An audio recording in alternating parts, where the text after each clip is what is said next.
Gold is no more than 2%, less than 2% from its all-time record high, and Bitcoin is in a bear market 20% below its record high. I mean, what does that tell you? And also, Bitcoin is lower today priced in gold than it was at its peak in 2021. I talked about that a lot on this podcast, that even though Bitcoin was making nominal new highs in dollars, that it hadn't made a new high in gold. And I said on this podcast, I thought there was a good chance that the high was in, that Bitcoin would never see a new high in terms of gold. I think the only reason that was wrong was because Trump won. Had Trump not won the election, there's no way Bitcoin ever would have seen 100,000. Before we continue to discuss this, please subscribe to our channel and activate the bell icon for timely updates. Join our WhatsApp channel for real-time updates, breaking news, and expert predictions on gold, silver, and financial markets.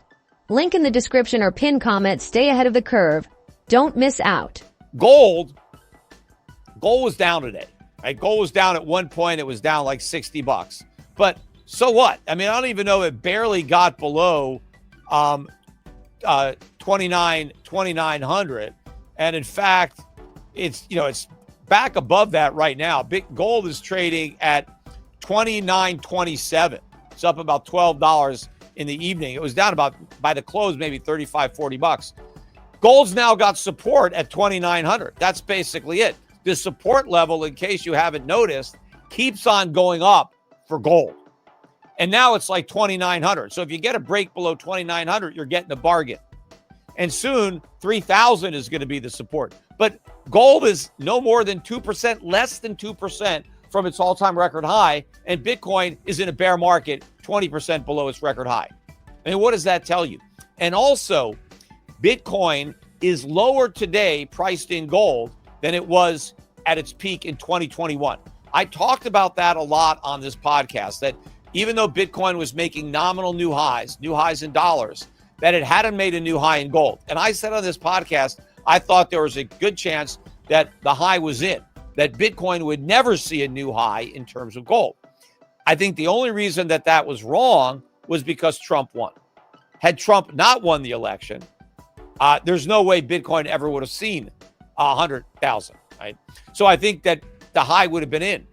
But even though Trump was elected, and even though we went to 100,000, 109,000, today, Bitcoin is lower by about 10% than it was back in 2021, because Bitcoin is only worth about 30 ounces of gold. When I say only, that's still a big number, right? That's ridiculous that you can even buy 1 ounce, that you could buy anything with a Bitcoin, but you can get 30 ounces of gold.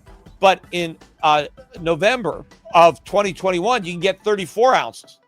So it's down by 10%. And so Bitcoin is broken back down. It was a false breakout in terms of gold. And again, the only thing I think that really got the hype up there was all the talk about a strategic Bitcoin reserve, which I've said is never going to happen because Trump's not going to enact it on his own. I don't think it's legal. Congress is never going to pass it. It was all just a bunch of hype to get people to buy so the whales could sell, because there's some big selling going on that was able to overcome all of the buying from MicroStrategy. And not just MicroStrategy. There's a handful of other companies that followed that ridiculous playbook of Michael Saylor that also have been buying hundreds of millions or billions of dollars worth of Bitcoin and putting it on their corporate balance sheets. But despite all that, Bitcoin is in a bear market, which means even if they were thinking about a strategic Bitcoin reserve, that's dead. I mean, why would they do it now? This thing's in a bear market. It's free falling. You know, how are you going to buy that? If they actually did it, it would look like a Bitcoin bailout fund more than a strategic reserve. Anyway, we got a quick commercial break. Don't go anywhere. Coming right back. Gold was down. A lot of people are saying, well, gold was down too. See, it's just like Bitcoin. Yeah, gold is within 2% of its all-time record high. Nothing like Bitcoin. Gold is a buy. You want to buy the dip? That's the dip to buy. Although the real dip to buy were the gold mining stocks, which again, they got hammered this morning. They were down 3.5%, 4%, because gold was down. Why? I mean, even though it was down, it's still 2,900. The stocks are a steal. Now, they rallied back. They still closed down, but maybe about 1.5%. So they recovered more than half their losses. But that's the dip to buy. I mean, these stocks, again, I am looking for a ballistic move in the gold stocks. I don't know, it could start any day. Market expert Peter Schiff remains bearish on long-term treasuries despite today's rally, attributing it to optimism over potential rate cuts. However, he argues that this optimism stems from economic pessimism, pointing to worsening stagflation data. Treasury yields slid to their lowest levels of the year Tuesday, as a recent parade of softening data suggested the U.S. economy will require Federal Reserve interest rate cuts this year.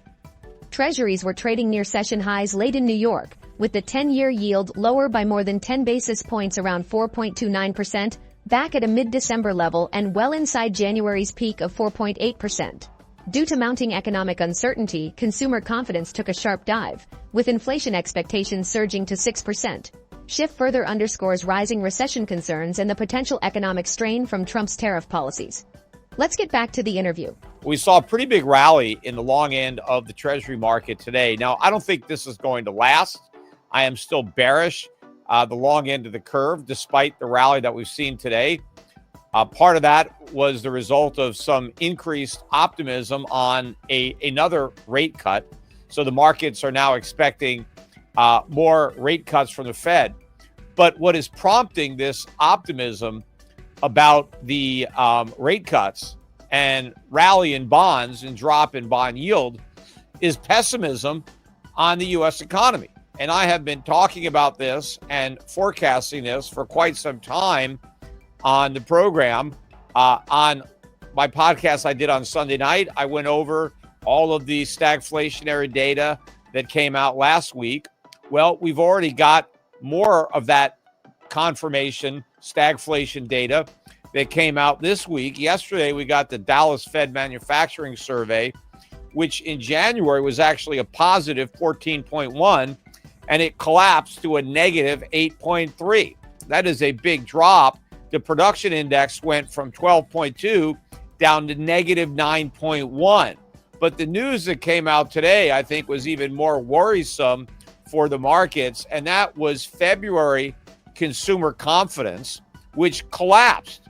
They were expecting 103 from an upwardly revised 105.3 in January, making the decline to 98.3 that much bigger. It's the biggest decline in this survey in over 3 years.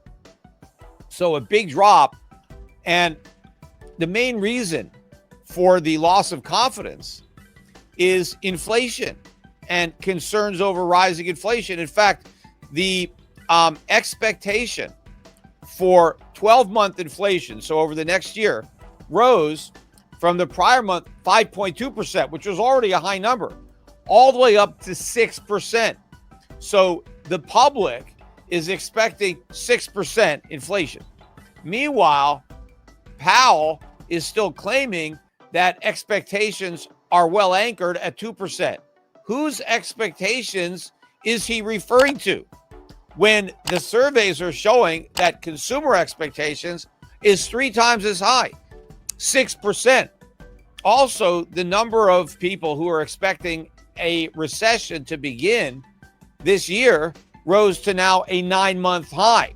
So people are more concerned about the economy. They're more worried about inflation.